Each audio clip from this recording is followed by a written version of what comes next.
One of the most polarizing features in a smartphone has to be the S Pen because people either totally love it or they never use it at all. You must have watched hundreds of videos where they just talk about how the S Pen can be used to take notes on the screen, but this pen is so much more than just a handwriting tool, so let's really talk about if it is something that is actually useful. Let's get the note-taking out of the way first, because even as a person who loves the S Pen, I have rarely taken handwritten notes with it. I just don't feel that this is a smarter way to store text on a phone.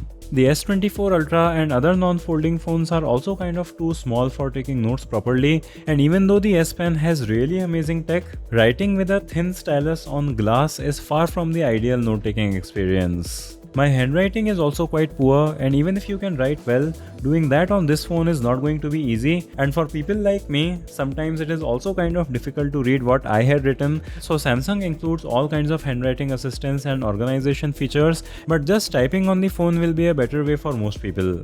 I actually do use the S Pen for entering text, and that is by swiping on the regular keyboard when the phone is on a table, and that works well with great accuracy. The screen off memos are really well implemented and I do use them often, but you could also have an instantly accessible notes shortcut with a keyboard input if Samsung was incentivized to develop that. Now, just because I don't think that it's the best way to store text doesn't mean that having an instantly accessible canvas doesn't have its uses. If you want to quickly draw a map, a layout, a diagram, write in different language, make a quick spreadsheet, then this can be really useful, but these are the use cases that most people may not really need frequently. These note-taking features could be just achieved with a simpler stylus, but the S Pen is even more over-engineered than the magnetic scroll wheel in the Logitech MX Master 3. It actually has a battery inside that charges wirelessly when you put this in your phone. It connects to your phone wirelessly, and it even has a gyroscope inside, which makes this much more than just a stylus. The first obvious use case is using this as a wireless shutter button for your camera, and even though you can set timers while taking pics, using this is a much better way to do it. You can also zoom into the camera with gestures, and when you can't stand close enough to your phone, this can be a super amazing feature. The S Pen allows you to make all kinds of gestures for scrolling through images, controlling volume and playback, and you can customize it in any way that you like. You can use it for navigation on phone and can even do stuff like creating a custom scrolling gesture.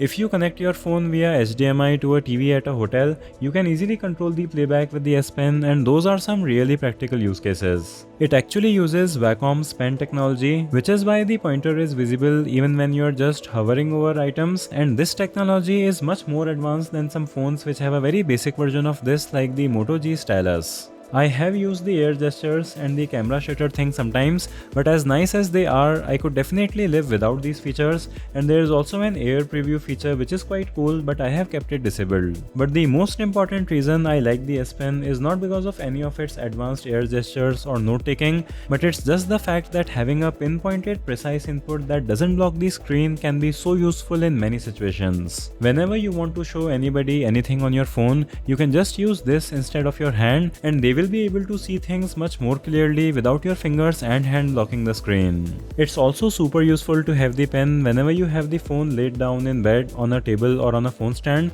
because using a stylus in these positions is much more comfortable than using your fingers. One of the biggest benefits of the S Pen is that whenever you want to do any kind of photo or video editing, it is so much better to be able to do it with a pen to move those small sliders and buttons without having the screen locked. It's not just the creators who will benefit from this, but a lot of the time you may have to operate websites in desktop mode, and it is also much easier to do it with this pen. While sharing screenshots, it is of course infinitely easier to add any markup or highlight to anything when you have it. The S Pen can also be used to make some really advanced artwork with Samsung sketching software, but it's kind of a niche thing, and this canvas is again too small for stuff like that. So in conclusion, I think that even people who never plan to take handwritten notes on their phone can make very serious use of the S Pen. If you want to ignore it, you can also do that, and that is actually also a feature because even Samsung's own Galaxy Fold phones are not able to have it inside their bodies, even while costing a lot more and having apparently more space. Of course, I don't think that it is an essential feature in a smartphone. If all you are doing is scrolling on social media or watching videos, you may not have use case for it, and that is completely fine. But for anyone anyone who has to do serious work on their phone, I think that the S Pen is a wonderful tool that should not be dismissed as just a note-taking device. I actually personally don't use the S Pen that often, but whenever I have needed it, it has been really useful. So let me know what you think about the S Pen and whether you feel that it is an important or essential feature to have in a smartphone. Give the video a thumbs up if you liked it. Thanks for watching and I'll see you in the next one.